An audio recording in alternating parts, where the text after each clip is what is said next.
Yan po si Jiri, mga bro. Ayan, no? Challenger po. Siyempre yung kagaban niya, yung world champion na si Alex Pereira. Ayan po yung papasok ng round 2. Dito makikita yung pagka-focus ni Alex, oh.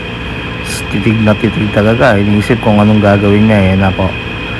Ayan, oh. Dapat po yung guard, eh, oh. Ayan, naka-hands down po kasi yan si Jiri. Hindi niya alam yung nagagapit na tadhana po para sa kanya. Kaya isang bigay yan. Pak!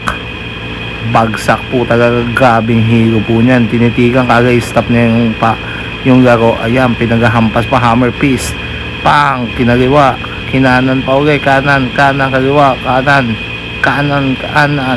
Hero po talaga yan, kaliwa. Makikita nyo po dyan sa pagbangon po ng referee natin na si Herding kay Jiri.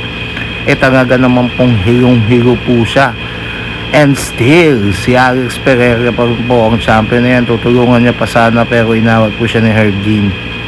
O yan po, makikita niyo yung grabing hero nung Jiri po. Grabe po talaga, sobrang hero niyan. Ayan, hindi niya po halos kayang tumayo. May gusto siyang alalayan ni Alex. Talagang hindi niya po kaya. Talagang hero po siya at mapapayakap pa yan. Ayan po, ayan, oh. Grabe, and still po si Alex pa rin ang champion, mga bro.